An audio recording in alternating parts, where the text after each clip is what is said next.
ومن احسن قولا ممن دعا الى اللہ وعمل صالحا وقال اننی من المسلمین۔ اور شخص سے بہتر بات اور کس کی ہوگی جو لوگوں کو اللہ کی طرف بلائے اور خود بھی نیک عمل کرے، یعنی دین پر چلے، رب کے حکم کی اطاعت کرے، نبی کے طریقے کو اختیار کرے۔ نیک عمل اسی کا نام ہے۔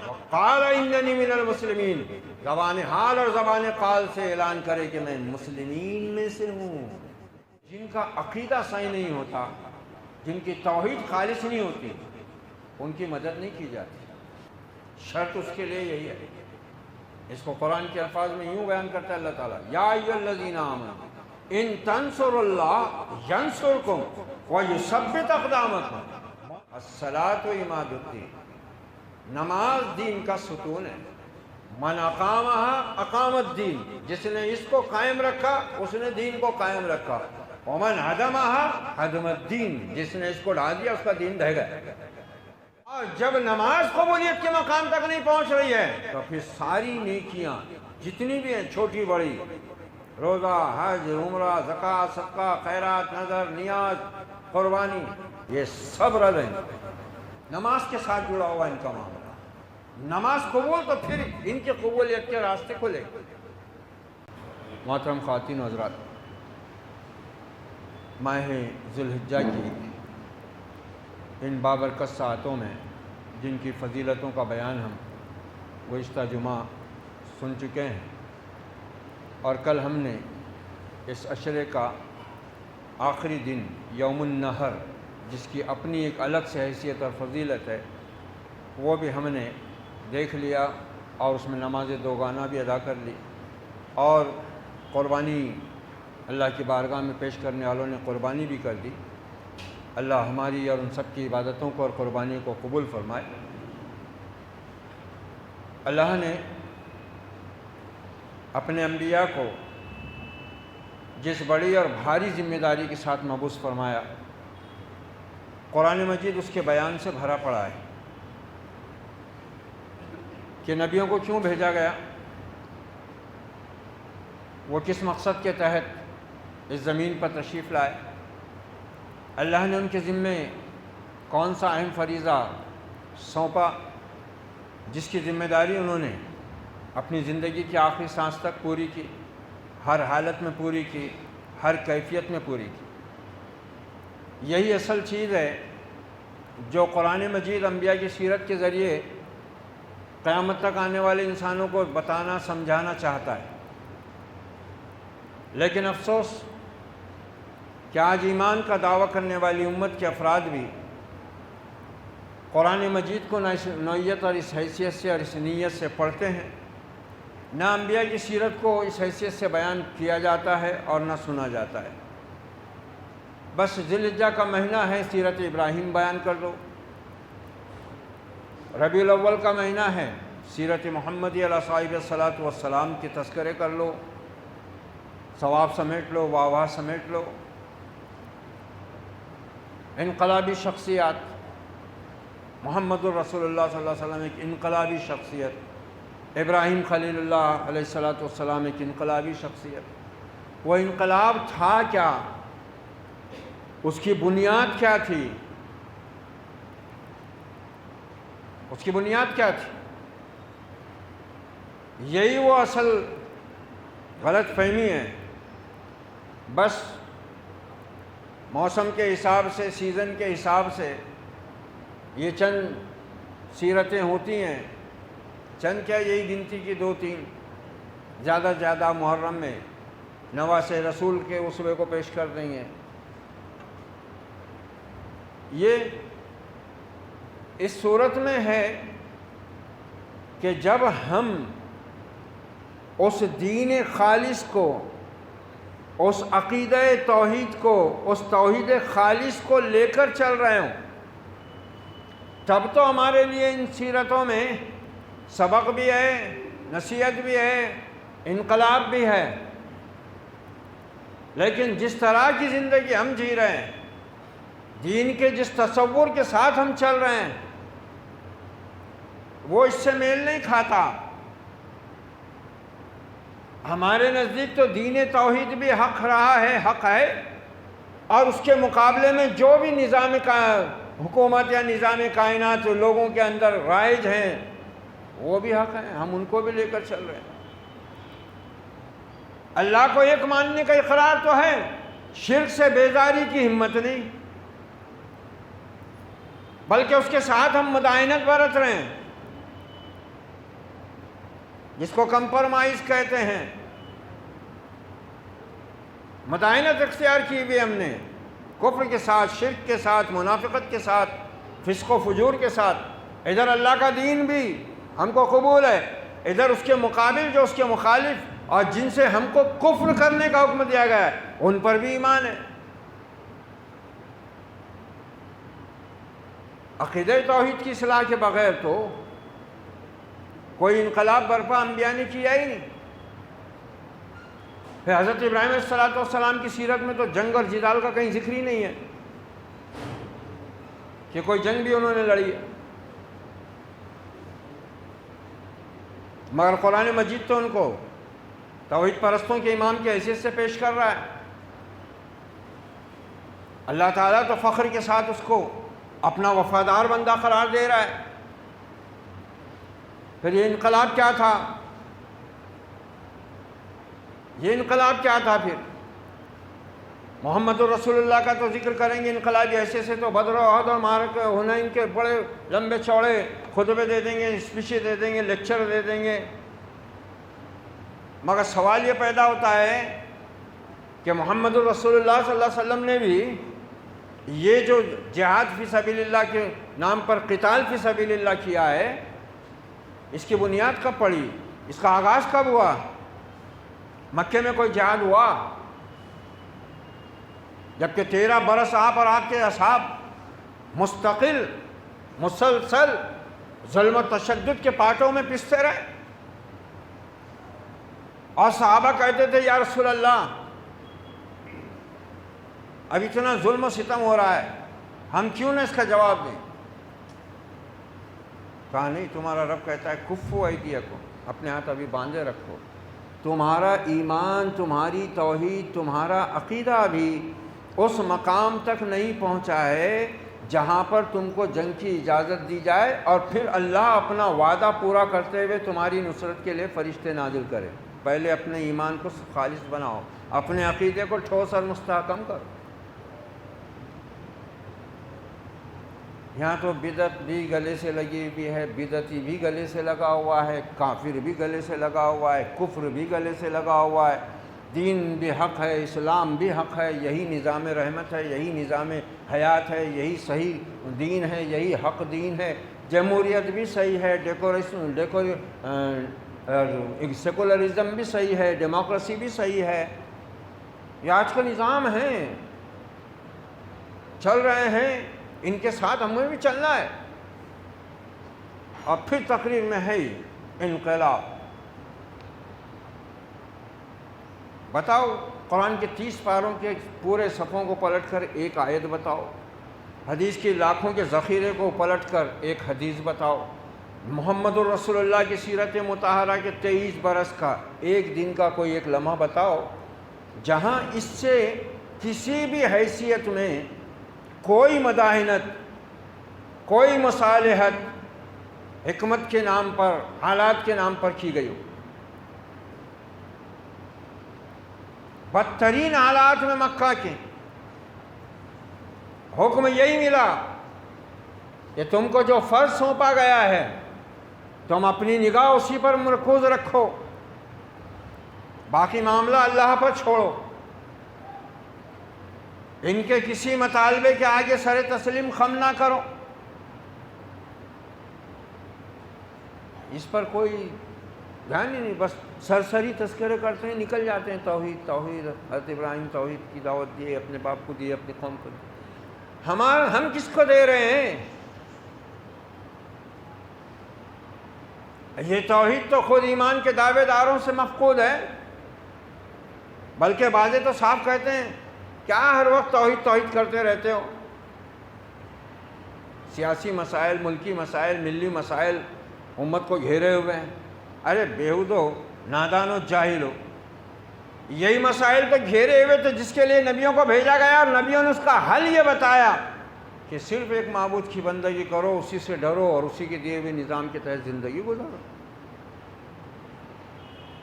ملکی مسائل، ملی مسائل، ایمان والوں کا کوئی ملکی ملی مسئلہ نہیں ہوتا، کوئی سیاسی مسئلہ نہیں ہوتا، ان کا ایک ہی مسئلہ ہوتا ہے، وہ ہوتا ہے دینی مسئلہ، شرعی مسئلہ۔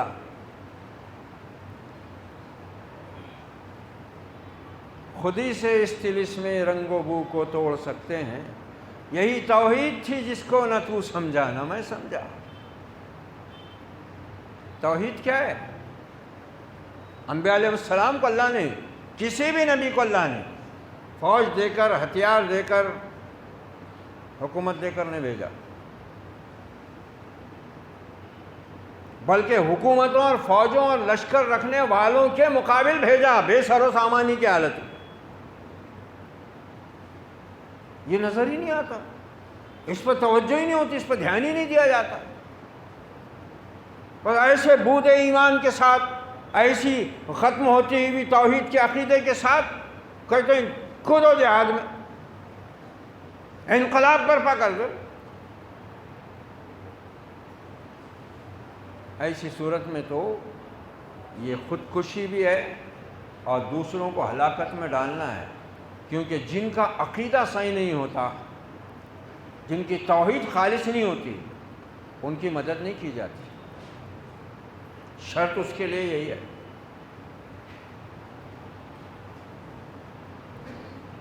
اس کو قرآن کے الفاظ میں یوں بیان کرتا ہے اللہ تعالیٰ، یا ایھا الذین آمنوا ان تنصروا اللہ ینصرکم ویثبت اقدامکم۔ مومنوں، اگر تم اللہ کے دین کے مددگار بنو گے، اللہ کے دین کے، اور دین کس کا نام ہے؟ یہی ہے سارا مغالطہ، یہی ہے سارا مسئلہ۔ اب خطیبوں نے خطابت کا جوش دکھا دیا، ہم نے تکبیریں کر لی، کہہ لی، تحلیل کر لی، تحمید کر لی، قربانی ہو گئی، پھر ہم ہیں اور ہماری دنیا ہے، ہم ہیں اور ہمارے مسائل ہیں۔ رب اس کا انجام ہمارے سامنے لاتا جا رہا ہے۔ 72 سال سے جس ڈیموکریسی، جس جمہوریت اور جس سیکولرزم کے گن گاتے رہے ہیں اللہ کے نظام، اللہ کے دین کے مقابلے میں، آج دیکھو اس کے نتائج برآمد ہو رہے ہیں۔ دینی فریضوں سے روکنے کی باقاعدہ غیر قانونی قوتیں قانون کے نام پر کام کر رہی ہیں۔ ابھی تو یہ آغاز ہے، جس طرف اس ملک کو اور پوری دنیا کو اسلام دشمن طاقتیں، صہیونی سازشیں، یہود و نصارہ و مشرکین کی منصوبہ بندیاں لے جانا چاہتی ہیں، اس کا ہمیں اندازہ نہیں ہے، جبکہ اس کی خبر محمد رسول اللہ صلی اللہ علیہ وسلم دے چکے ہیں کہ جب تمہارا معاملہ اللہ کے ساتھ، اس کے دین کے ساتھ، اس کی کتاب کے ساتھ، اس کے رسول کے ساتھ اسی طرح کا ہو جائے گا جیسے یہود و نصارہ کا ہوا تھا، تو پھر تم پر وہی عذاب آنے شروع ہو جائیں گے مختلف صورتوں میں جو اللہ نے ان کے اوپر نازل کیے تھے۔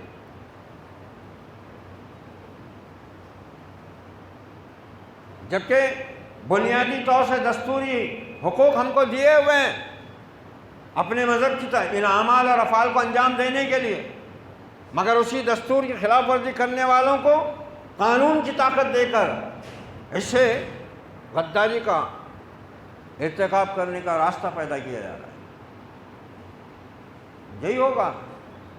اللہ نے جب صاف کہا وَلَن تَرْضَىٰ عَنْكَ الْيَهُودُ وَلَا النَّصَارَىٰ حَتَّىٰ تَتَّبِعَ مِلَّتَهُمْ، اپنے نبی کو اللہ نے یہ واضح طور سے سمجھا دیا کہ اے پیغمبر، یہ یہود، یہ نصارہ، یہ بہت اچھی اچھی باتیں کریں گے، یہ انسانیت کے بے خواہ بن کر آئیں گے، یہ تم سے معاہدے کریں گے، لیکن یاد رکھنا یہ تم سے اس وقت تک راضی نہیں ہوں گے جب تک تم ان کے قبلے کی پیروی نہیں کرتے۔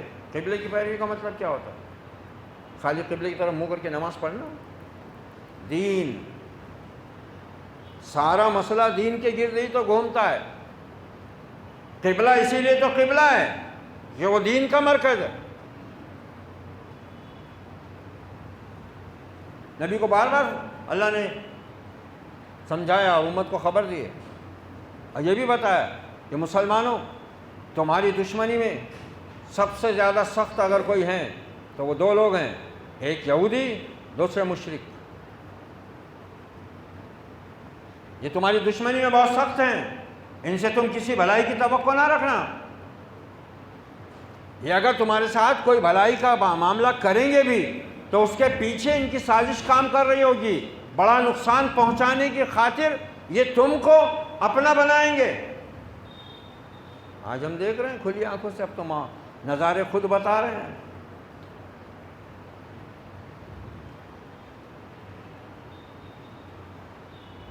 نظارے خود بتا رہے ہیں کیا چل رہا ہے، کیا ہو رہا ہے، مگر ہوش کے ناخن لینے کو کوئی تیار نہیں۔ نعرے ہیں، بس تقریریں ہیں، خطبے ہیں، لیکچر ہیں، بس سب اپنی اپنی مست ہیں، دھن میں۔ اولاد کانوینٹ میں پڑھ رہی ہے انگلش میڈیم سے، کانوینٹ سے کالج، کالج سے یونیورسٹی، چل رہا ہے، نظام چل رہا ہے، نمازیں ہو رہی ہیں، حج بھی ہو رہا ہے، عمرہ بھی ہو رہا ہے۔ مسئلہ اصل یہ ہے کہ یہ سب ہے کس لیے؟ جس خلیل اللہ کو قرآن مجید اللہ کے دوست کی صورت میں پیش کر رہا ہے، اور جس خلیل کی اللہ کھلے اور واضح الفاظ میں ایسی مدح و ثنا کر رہا ہے، سرٹیفکیٹ دے رہا ہے وفاداری کا، ایمان کا، انہو من عبادنا المومنین، وہ ہمارے مومن بندوں میں سے۔ اور پھر اللہ تعالیٰ یہ بتا رہا ہے کہ وہ عظیم انقلاب، حضرت ابراہیم کی شخصیت انقلابی شخصیت کیوں ہے، کب ہے؟ وہ جب ہے جب کہ وَإِذْ يَرْفَعُ إِبْرَاهِيمُ الْقَوَاعِدَ مِنَ الْبَيْتِ وَإِسْمَاعِيلُ، یاد کرو اس وقت کو جب ہمارا خلیل ابراہیم ہمارے گھر کی دیواریں اٹھا رہے تھے اپنے بیٹے اسماعیل کے ساتھ۔ اِذْ يَرْفَعُ إِبْرَاهِيمُ الْقَوَاعِدَ مِنَ الْبَيْتِ وَإِسْمَاعِيلُ، اللہ یاد دلا رہا ہے۔ آخری کتاب میں پہلی سورت میں ذکر ہو رہا ہے، سورہ بقرہ میں کیا کہہ رہے تھے؟ ربنا تقبل منا، اے ہم دونوں کے پروردگار، اے ہم دونوں کے رب، ہم سے اس خدمت کو جو تو نے ہمارے سپرد کی ہے اپنی عبادت کے لیے گھر بنانے کی، اس کو قبول فرما۔ نیک عمل کر کے قبول کرنے کی دعا بھی کرنا پڑتا ہے، اللہ سے درخواست کرنا پڑتا ہے۔ ہم سمجھتے ہیں کہ بس، اور آج کل تو فیشن بن گیا ہوا ہے، فرض کا سلام پھیرے کہ نہ تسبیحات نہ اذکار جو مسنون ہیں، حدیث جن پر صحیح احادیث وارد ہوئی ہیں، نہ دعا، سلام پھیر کر ایسی بے نیازی سے اٹھ کر بھاگتے ہیں کہ جیسے ان کو اللہ سے کوئی حاجت ہی نہیں ہے۔ اللہ کو حاجت ہے نعوذ باللہ ان سے کہ 2 رکعت نماز پڑھنا ہے، اس کے لیے اس کو ضرورت ہے ہی نہیں، ضرورت ہی نہیں محسوس کرتے۔ نبی فرماتے ہیں اپنی اولاد کو بولنے جب لگ جائے توحید کے کلمات ان کی زبان پر چڑھاؤ۔ ان کی اولادیں پویم سیکھتی ہیں، اس پر ان کو فخر ہوتا ہے، بہت ہوا تو کلمہ یاد کرا دیں گے، بس بہت ہو گیا اور اس سے زیادہ ذکر کرنے کی کیا ضرورت ہے۔ یہاں دیکھو کیا ہو رہا ہے، باپ بیٹے کیا کر رہے ہیں، ان کی سیرت کیا بیان ہو رہی ہے، کس چیز پر فخر کر رہا ہے رب العالمین، کس چیز کی شان بیان کر رہا ہے ان دونوں کی، کہ یہ ہمارے دونوں بندے مسلم تھے، ہمارے مسلم، دعا مانگی قبول بھی فرما، انک انت السمیع العلیم، کیونکہ سنتا بھی تو ہی ہے، جانتا بھی تو ہی ہے۔ کس سے مانگیں؟ ربنا واجعلنا مسلمین لک، اے ہم دونوں کے پروردگار، ہم دونوں کو، باپ بیٹوں کو اپنا مسلم بنا دے۔ مسلمین، مسلم کا تثنیہ ہے۔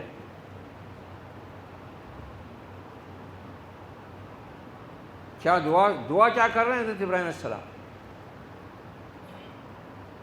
اے ہمارے رب، ہم باپ بیٹوں کو اپنا مسلم بنا دیں، اور وَمِن ذُرِّيَّتِنَا أُمَّةً مُسْلِمَةً لَكَ، اور ہم کوئی نہیں، ہماری نسل سے بھی ایک امت، ایک جماعت اپنی فرما بردار پیدا کرنا، اپنی مسلم امت جو تیری فرما بردار ہو، ہماری طرح تیرے حوالے جو کر دے اپنا پورا نظام، اپنی پوری زندگی۔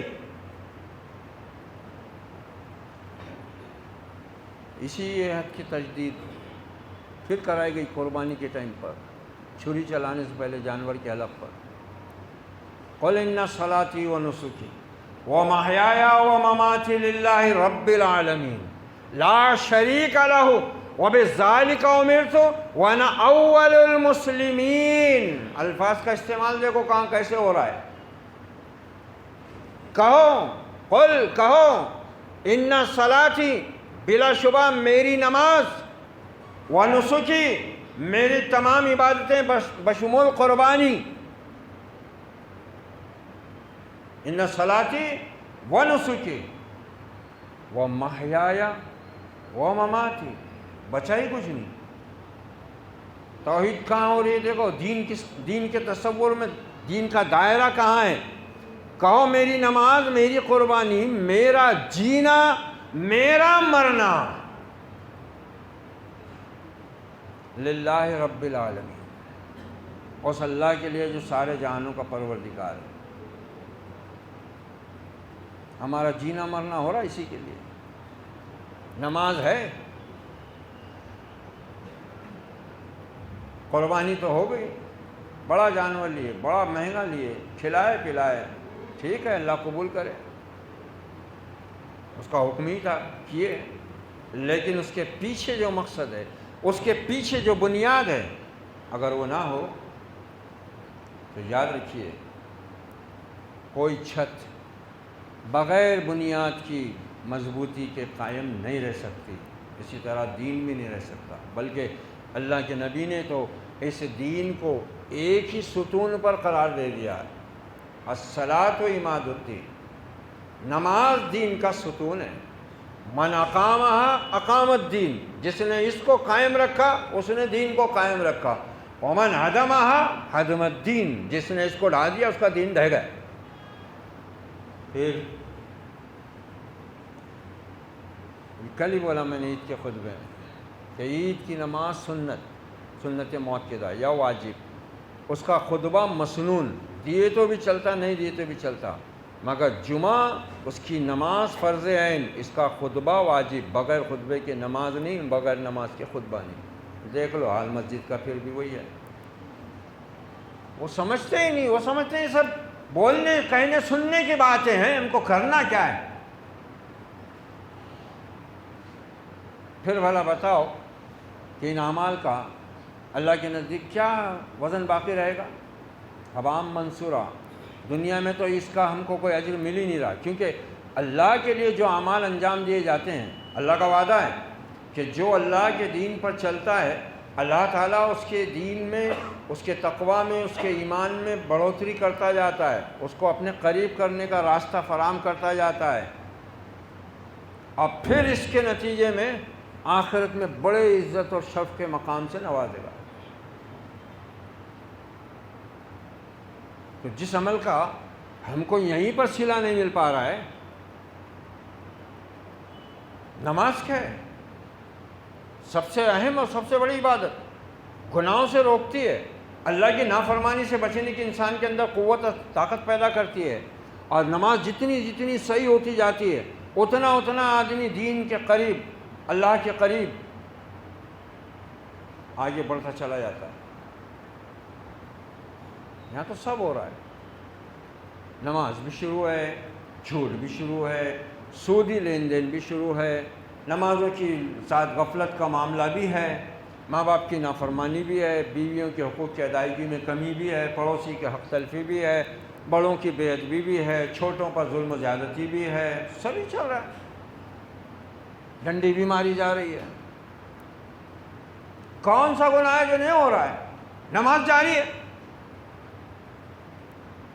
مطلب ہو رہا ہے کہ نماز قبولیت کے مقام کو پہنچ ہی نہیں رہی ہے، اور جب نماز قبولیت کے مقام تک نہیں پہنچ رہی ہے تو پھر ساری نیکیاں جتنی بھی ہیں، چھوٹی بڑی، روزہ، حج، عمرہ، زکوٰۃ، صدقہ، خیرات، نذر، نیاز، قربانی، یہ سب رد ہیں۔ نماز کے ساتھ جڑا ہوا ان کا معاملہ، نماز قبول تو پھر ان کی قبولیت کے راستے کھلے گے۔ اگر نماز قبول نہیں ہو رہی ہے اس کا مطلب کوئی نیک عمل پھر قبولیت کی حد کو نہیں جا رہا ہے۔ دیکھو کیا فرما رہے ہیں، اے میرے رب ہم دونوں باپ بیٹوں کو اپنا مسلم بنا۔ کون سا باپ دعا کرتا ہے اپنی اولاد کے لیے؟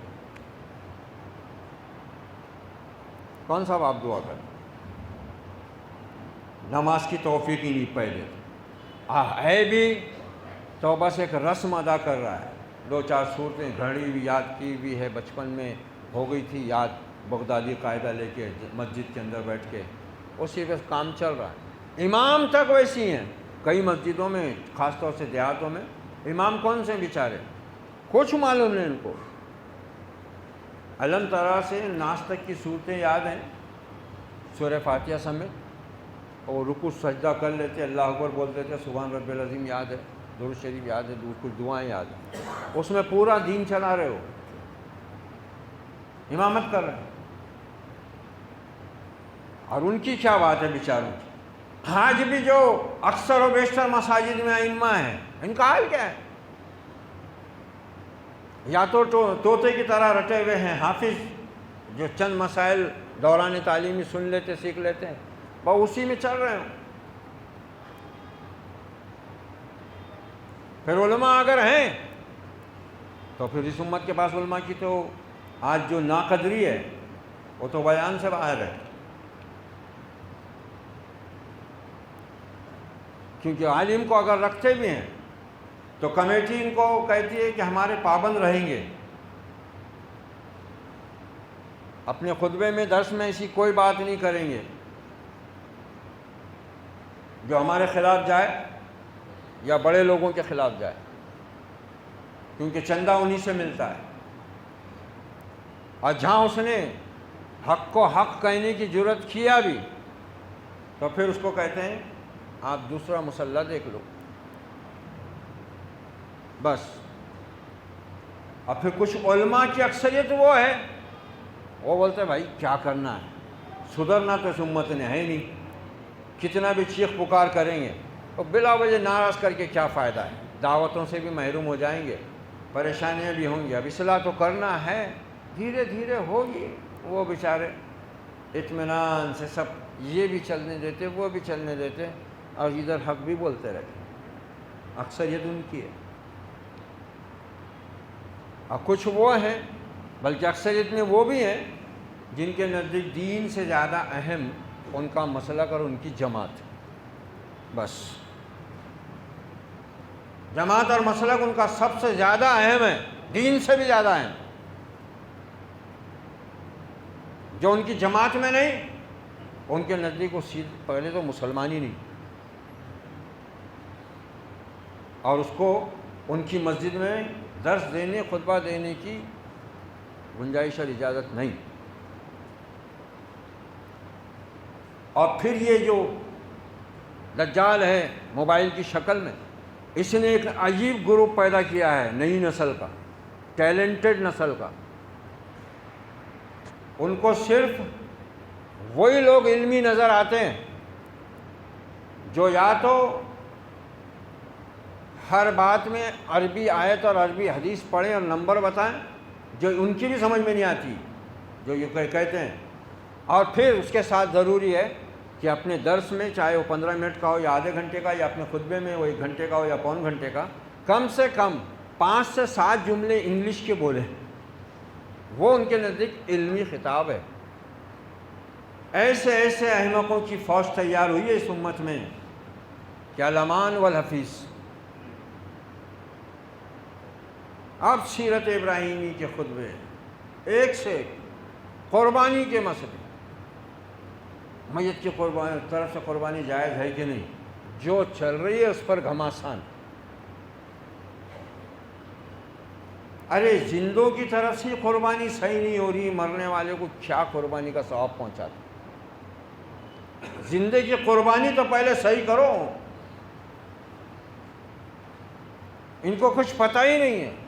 ایک بکرا خرید کے لا رہا، اتنا دیندار بن جا رہا، ٹوپی ووپی اوڑھ کے سفید ڈریس پہن کے آ کے اللہ کے رسول کی طرف سے کرنا ہے. ابے احمق، اللہ کے رسول نے خود پوری امت کی طرف سے مینڈا قربان کر دیا ہوا ہے، اور دنیا میں جہاں بھی مکہ معظمہ، حرمین شریفین سمیت، حجاز مقدس سمیت جہاں بھی جتنے جانوروں کی قربانی ہو رہی ہے، وہ سب کا ثواب محمد الرسول اللہ کے کھاتے میں ویسے ہی جمع ہو رہا ہے. تیری قربانی کی کیا ضرورت ہے؟ اور ایسا سمجھتا میں نے بہت بڑا نیکی کا تقوی کا کام کیا. نہیں، وہ ہم نے سنے بولے کہ نبی کی طرف سے جب تک قربانی نہیں کرے تو اپنی طرف سے نہیں ہوتی. یہی تو سنتے ہی تو آ رہے تم اندھے بہرے بن کے. تم نے سوچا سمجھا ہی کب کہ ہم دین، جس دین کو دین اپنا مانتے ہیں وہ ہے کیا؟ مسلم ہونا کیا ہوتا ہے؟ کیوں اللہ نے اپنے اس خلیل کو اور اس کے بیٹے کو مسلم کے لقب سے نواز کر اس کا فخریہ بیان کیا ہے؟ کیوں ابراہیم خلیل اللہ دعا مانگ رہے ہیں کہ ربنا واجعلنا مسلمین لک ومن ذریتنا امۃ مسلمۃ لک؟ کیوں؟ کوئی عطا پتہ نہیں.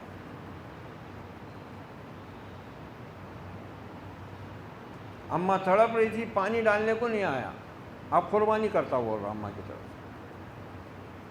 ابا پڑے تھے، 5 منٹ بیٹھ کے بات کرنے کا موقع، ٹائم نہیں اس کے پاس کہ بوڑھا باپ بستر پر پڑا ہوا ہے، آتے جاتے حسرت سے دیکھ رہا ہے کہ میرا بیٹا آ کر میرے پاس بیٹھے گا، 2 منٹ بات کرے گا، 4 منٹ بیٹھے گا، طبیعت کیفیت پوچھے گا. وہ نہیں، اب مر گئے ابا تو قربانی کر رہا ہے. تو نے پہلے ہی جہنم کا سودا کر لیا ہوا ہے، اور اب ان کو جنت میں بھیجنے کا تو راستہ ڈھونڈ رہا ہے. تیری تو جنت برباد ہو گئی. تو ایک عجیب قسم کا یعنی ملغوبہ تیار ہوگا ہوا اس امت میں. عجیب عجیب قسم کے ذہن، عجیب عجیب قسم کے خیالات، عجیب عجیب قسم کی بحثیں، اور ہر ایک اب یہ اس نے تو اتنا فتنہ مچایا ہوا ہے کہ بہت سے احمق جو ہیں، اللہ بھلا کرے، خطبے دیتے ہیں، درس دیتے ہیں، مگر ان کو سب سے زیادہ فکر ہوتی ہے ویورز کی. کتنے ہوئے ویورز؟ جس کے زیادہ ہو گئے وہ سمجھتا ہے کہ میں بالکل حق پر ہوں، میں صحیح ہوں، میں ہوں علم والا، اتنے میرے ویورز. یہ دیکھ رہا ہی نہیں کہ ویورز میں کون کون ہیں، کیسی کیسی کوالٹی کے لوگ ہیں. بس وہ وہاں دیکھ رہا ہے میرے ویورز بہت ہو گئے بھائی. یہ ایک الگ فتنہ ہے. پھر کچھ ہیں جن کے ویورز لاکھوں اور کروڑوں میں ہیں، ان کے فین الگ ہیں، وہ ان کو ہی پسند کرتے. دوسرے کسی اور کوئی عالم کتنی علمی سنجیدہ گفتگو کر رہا ہو، اہم گفتگو کر رہا ہو، اس کی حیثیت نہیں ان کے پاس. اور میں نے تو دیکھا ہوا ہے، کئی ایسے عالم ہیں اس پر موجود، الحمدللہ ایسا علم ہے ماشاءاللہ، اللہ ان کے علم اور عمر میں اور برکت عطا کرے. مگر میں دیکھتا ہوں ان کے ویورز کی تعداد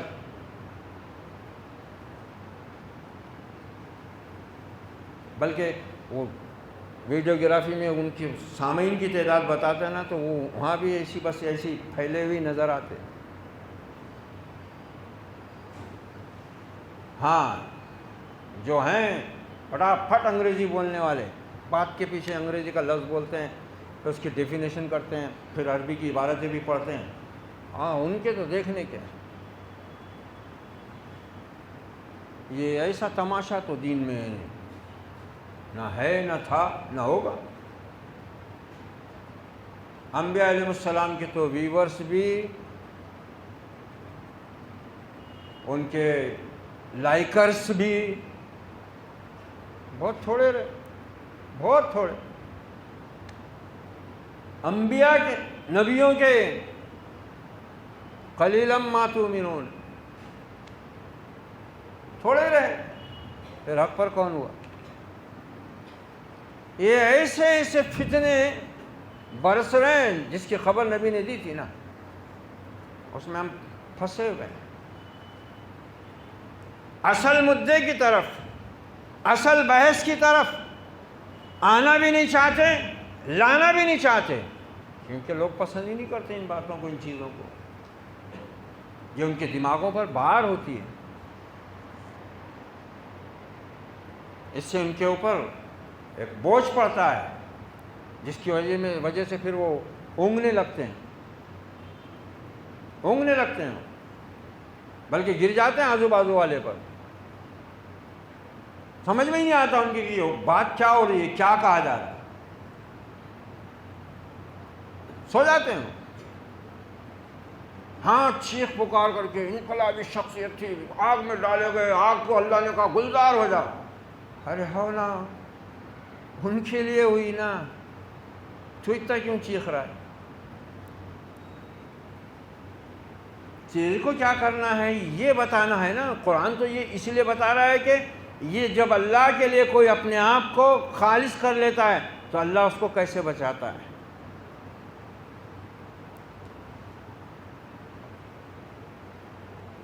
تو میاں بیوی بولے کرکٹ میچ دیکھ رہے تھے، کرکٹ میچ.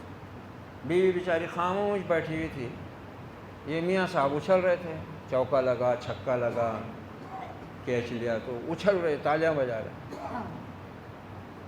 ایک بار بہت ہی زیادہ کھڑے ہو کر اچھل کر تالیاں بجا رہے. یہ بولی کیا ہوا؟ ارے بولی فیلڈر نے کیچ کتنے شاندار طریقے سے لیا. تو کیا ہوا؟ بولے وہ کھڑا ہی اس واسطے ہے نا. بولے ماں چھو گئی گناہ چرا. یہی ہمارا حال ہے.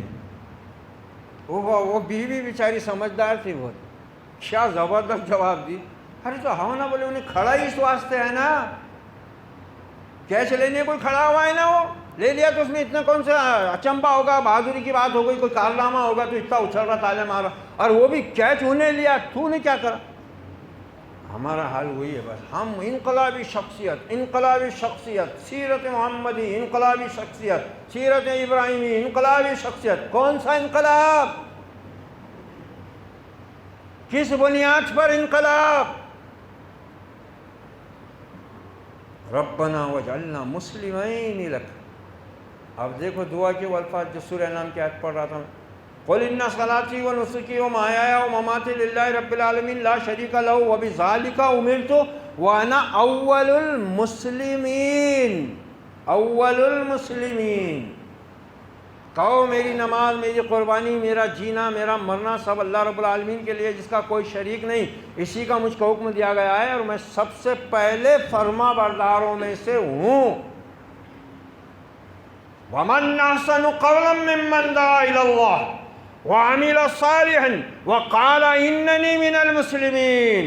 اس شخص سے بہتر بات اور کس کی ہوگی جو لوگوں کو اللہ کی طرف بلائے اور خود بھی نیک عمل کرے، یعنی دین پر چلے، رب کے حکم کی اطاعت کرے، نبی کے طریقے کو اختیار کرے. نیک عمل اسی کا نام ہے. اس شخص سے بہتر اور کس کی بات ہوگی؟ وَمَنْ أَحْسَنُ قَوْلًا.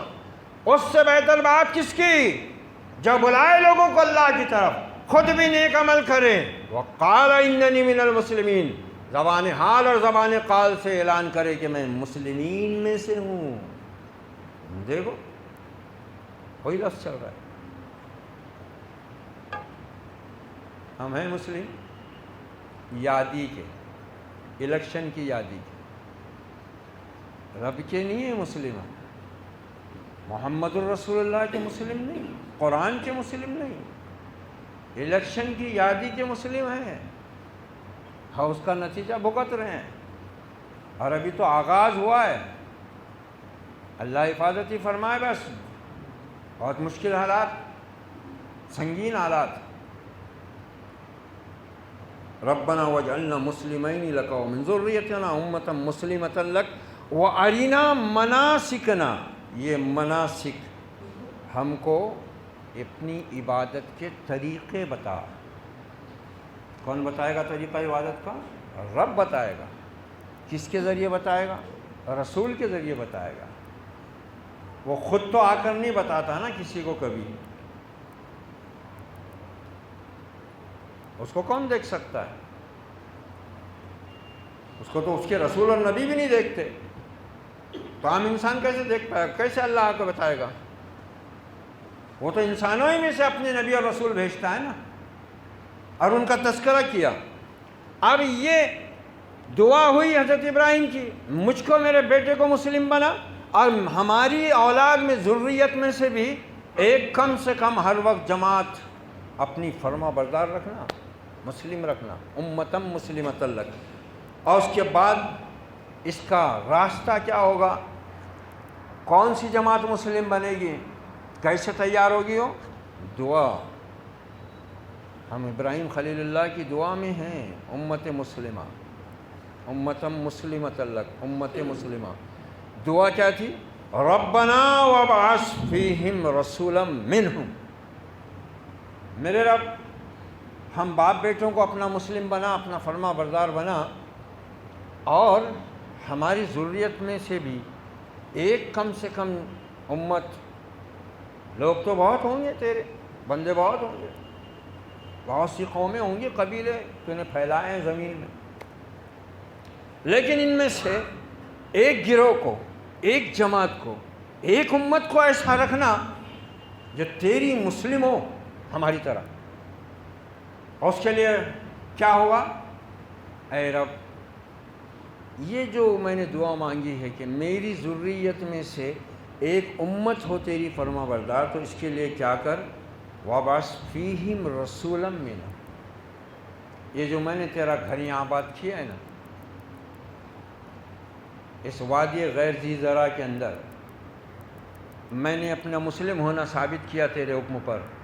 اپنے شیرخوار بچے کو لا کے چھوڑا اس وقت جب یہاں موت کا سایہ تھا، زندگی کے آثار یہاں پر نہیں پائے جاتے تھے، زندہ رہنے کے آثار نہیں پائے جاتے تھے، زندگی ناممکن تھی۔ میں نے لا کر چھوڑا، پھر اسی بچے کو میں نے تیرے حکم پر ذبح کرنے کے لیے لٹایا، تو نے قبول فرمایا۔ اب یہاں شہر آباد ہو گیا ہے، یہاں تیرے حکم سے تیرا گھر بھی میں تعمیر کر رہا ہوں۔ تیرا یہ اس بستی میں جو لوگ آباد ہوں گے میری نسل سے، ان میں سے ایک نبی اٹھانا۔ دعا اتنی پوری شان کے ساتھ قبول ہوئی نا سیدنا ابراہیم علیہ السلام کی ہر دعا، جبکہ حضرت ابراہیم علیہ السلام کے دوسرے بیٹے حضرت اسحاق بھی ہیں، حضرت سارہ کے وطن سے، وہ بھی بڑھاپے میں ہوئے۔ ادھر حضرت حاجرہ کے وطن سے اسماعیل ذبیح اللہ ہیں۔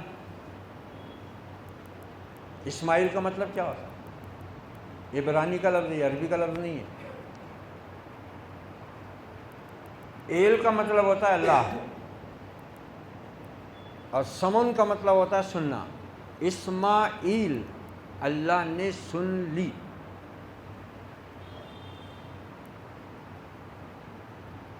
یہ حضرت ابراہیم کی نسل۔ اب فرمانے کی اس نسل سے ایک نبی اٹھانا۔ حضرت اسحاق سے جو چلا نا سلسلہ اسرائیل کا، اسرائیل کے معنی وہی ہوتے ہیں جو عربی میں عبداللہ کے معنی ہوتے ہیں، اللہ کا بندہ۔ ایل معنی اللہ، اسرائیل معنی بندہ۔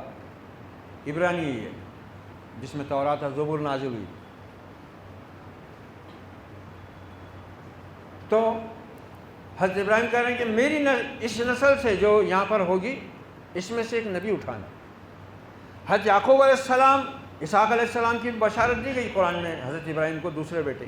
پھر ان کو آپ نے کنعان میں، فلسطین میں بسایا، شام میں بسایا، اور دعوت کا ان کو علاقہ سونپ دیا۔ اب حضرت اسحاق سے جو نسل چلی تو ابن مریم تک سارے نبی اور رسول آتے رہے، اور ادھر یہ دعا اس آب و تاب کے ساتھ قبول ہوئی ذریت اسماعیل علیہ السلام میں سے، کہ آیا نبی تو پھر وہ آیا جو خاتم النبیین بن کر آیا، امام الانبیاء بن کر آیا، سید المرسلین بن کر آیا۔ وہ شان والا نبی آیا جس پر دین کا اتمام ہوا، رب کی نعمتوں کا اتمام ہوا، جس پر دین مکمل ہوا، وہ شان ابراہیم خلیل اللہ کی دعا کی اس آب و تاب کے ساتھ جلوہ گر ہوئی کہ اتنے شان والا نبی مبعوث ہوا ان میں، اور اس کی امت پیدا کی گئی، امت مسلمۃ اللہ۔ مگر اس کو بھی واضح کر دیا تھا، اس سے پہلی آیت میں واضح ہو گئی ہے، جب اللہ نے ابراہیم السلام کو آزمایا اور اللہ نے خوش ہو کر کہا کہ انی جاعلک للناس اماما، تجھ کو لوگوں کا امام بناتا ہوں، ابراہیم تو فوراً اپنی اولاد کے لیے بھی وہاں بھی دعا کیے تھے، وَمِن ذُرِّيَّتِي، میری اولاد میں بھی رہے گی نا یہ امامت، قال لا ینال عہد الظالمین، اسی وقت فیصلہ سنا جائے گا، ابراہیم یاد رکھ، میرا تمہاری نسلوں سے کوئی لینا دینا نہیں ہوتا، کس کی نسل ہے، کس کی اولاد ہے، کس کا نطفہ ہے، میرا جو کچھ معاملہ ہوتا ہے اس توحید کی بنیاد پر، اس عقیدے کی بنیاد پر، میرے دین کی بنیاد پر ہوتا ہے، جو بھی تیری طرح میرا مسلم ہوگا اس کو دوں گا، ان سے ہے عہد میرا، ظالموں سے کوئی عہد نہیں کرتا میں، ظالموں سے کوئی میرا عہد نہیں ہے انعام کا اس قائم، ظالموں کے لیے تو میرے پاس جہنم ہے، اور ان کے لیے ہدایت کا کوئی راستہ نہیں میرے پاس، میں ان کو ہدایت بھی نہیں دیتا، ان اللہ لا یہدی القوم الظالمین، اللہ ظالموں کو ہدایت نہیں دیا کرتا۔ اب ظالم کون ہے، اس کو قرآن اور حدیث کی روشنی میں سمجھ لو، ظالم کون ہے؟ سیدھی سیدھی ایک ہی بات ہے جو قرآن واضح کرتا ہے اور جو اللہ نے اعلان فرمائی ہے کہ جہنم میں جو بھی جائے گا اپنے ظلم کی وجہ سے جائے گا، کیوں؟ کیونکہ اللہ نے فرما دیا اللہ اپنے بندوں پر ظلم کرتا نہیں، اور ظالم بس، اور اس دنیا میں سب سے بڑا ظلم قرار دے دیا اس نے شرک کو، جس کی حضرت ابراہیم علیہ السلام کی سیرت ایسی آب و تاب کے ساتھ اللہ بیان کر رہا ہے نا، وہی بیان کر رہا ہے کہ ابراہیم ہمارے بندوں میں سے تھا، مشرکوں میں سے نہیں تھا، شرک سے اور مشرکوں سے بیزار تھا، یہ دعا قبول ہوئی، اے رب بھیج ان میں سے اپنا ایک رسول جو تیری آیات پڑھ کر سنائے، کتاب اور حکمت کی تعلیم دے، یعلمہم الکتاب والحکمہ ویزکیہم، اور ان کے نفس کو پاک کرے ہو۔ انقلاب یہ ہے، کیا ہے اصل انقلاب؟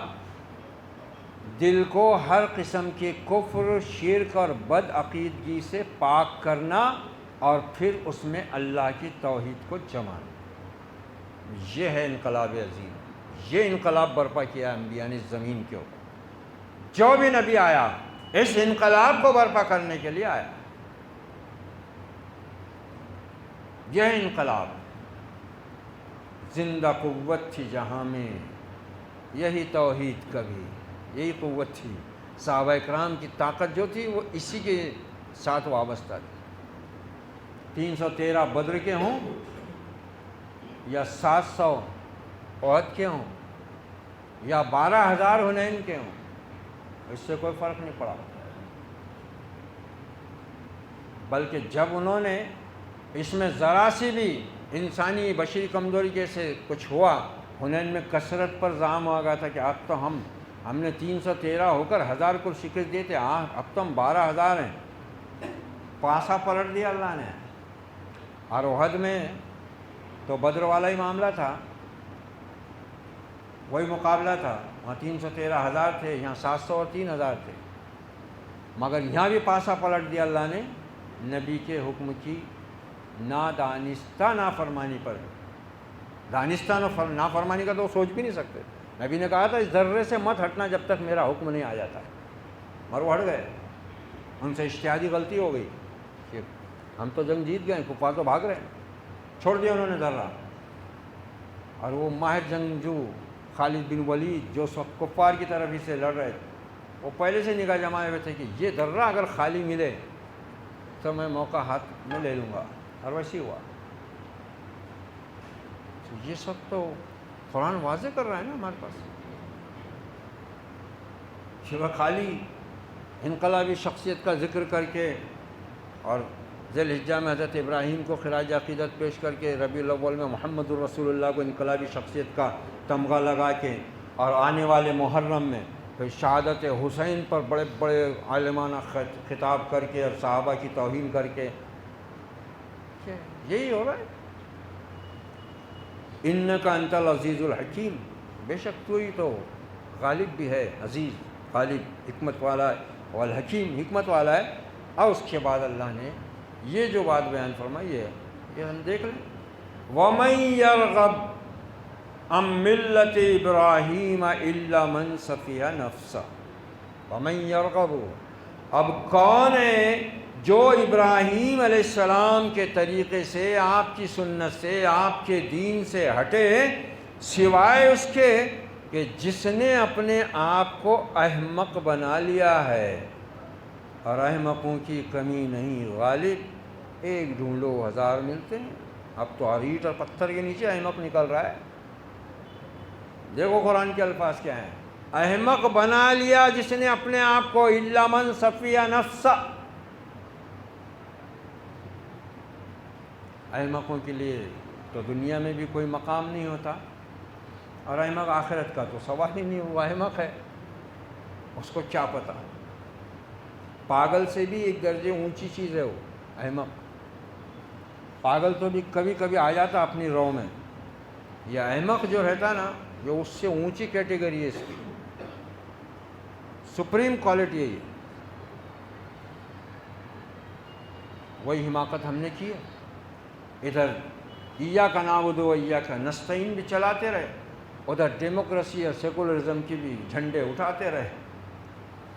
کیا اس منافقت کو اللہ دیکھ نہیں رہا ہے؟ وَمِنَ النَّاسِ مَن يَقُولُ آمَنَّا بِاللَّهِ وَبِالْيَوْمِ الْآخِرِ وَمَا هُم بِمُؤْمِنِينَ يُخَادِعُونَ اللَّهَ وَالَّذِينَ آمَنُوا وَمَا يَخْدَعُونَ إِلَّا أَنفُسَهُمْ وَمَا يَشْعُرُونَ۔ پہلی صورت میں اعلان ہی کر دیا نا، تینوں گروہ کو واضح کر دیا اللہ نے سورہ بقرہ کے پہلے اور دوسرے رکوع میں۔ پہلے رکوع کی 5 آیتوں میں متقیوں کا ذکر کر دیا، ہدایت والوں کا جو ہدایت یافتہ ہیں اپنے رب کی طرف سے اور کامیاب ہونے والے۔ 2 آیتوں میں مشرکوں کا ذکر کر دیا، ان پر اللہ نے مہر لگا دی ہوئی، ایمان نہیں لانے کی، ان کے لیے بس عذاب علیم اور عذاب عظیم ہی ہے۔ اور پورا دوسرا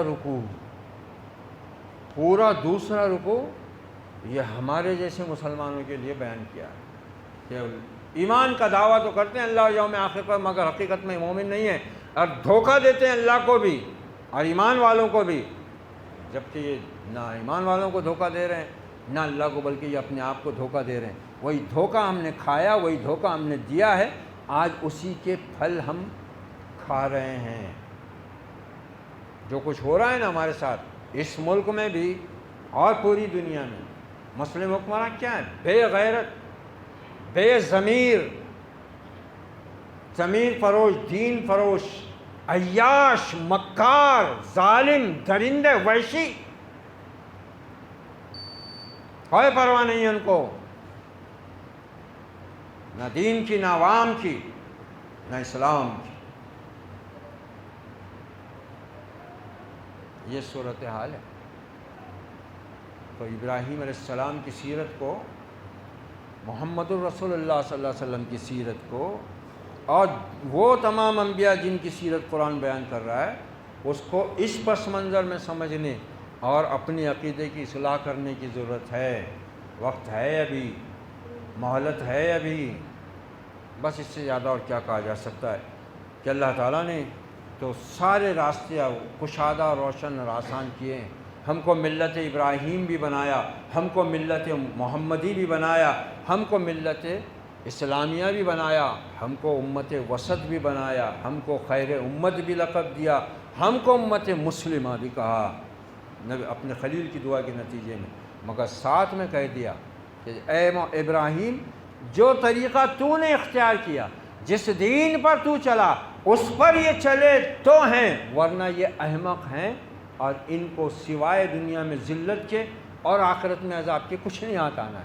الا من صفی نفسہ وَلَقَدِ اصْطَفَيْنَاهُ فِي الدُّنْيَا، اور بے شک ہم نے تو اس کو یعنی ابراہیم السلام کو دنیا میں منتخب کیا، وَإِنَّهُ فِي الْآخِرَةِ لَمِنَ الصَّالِحِينَ، اور بلا شبہ وہی آخرت میں نیکوکاروں میں سے ہوگا۔ اب جو آگے کی آیات ہیں اس میں اشارہ بیان ہے کہ انقلاب کیا ہے، ذمہ داری کیا ہے، دین کا صحیح مفہوم کیا ہے۔ اس پر انشاءاللہ آئندہ خطبہ جمعہ میں ہم گفتگو کریں گے۔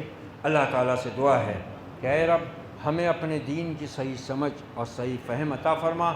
اے رب ہمیں توحید خالص کا علمبردار بننے کی ہمت اور صلاحیت عطا فرما۔ ہمیں اپنے خلیل ابراہیم اور اپنے ذبی اسماعیل علیہ السلام اور اپنے حبیب محمد الرسول اللہ صلی اللہ علیہ وسلم کے بتائے ہوئے راستے پر پلٹ آنے کی، اخلاص کے ساتھ پلٹ آنے کی توفیق عطا فرما۔ ہمیں جینے اور مرنے کی ایسی توفیق دے کہ جب ہم جئیں مسلم بن کر جئیں، جب ہمیں موت آئے مسلم کی حالت میں موت آئے، اور جب ہم تیرے سامنے پیش ہوں تو ہم سے راضی ہو جائے۔ اقول قولی ھذا واستغفر اللہ لی ولکم ولسائر المسلمین فاستغفروہ انہ هو التواب الرحیم ورب کریم۔ اللہم ارحمنا بالقرآن العظیم ونفعنا ورفعنا بالآیات والذکر الحکیم واجعلہ لنا حجتا یا رب العالمین۔ وصلی اللہ علی النبی وعلی آلہ واصحابہ اجمعین والعاقبۃ للمتقین۔ والسلام علیکم ورحمۃ اللہ وبرکاتہ۔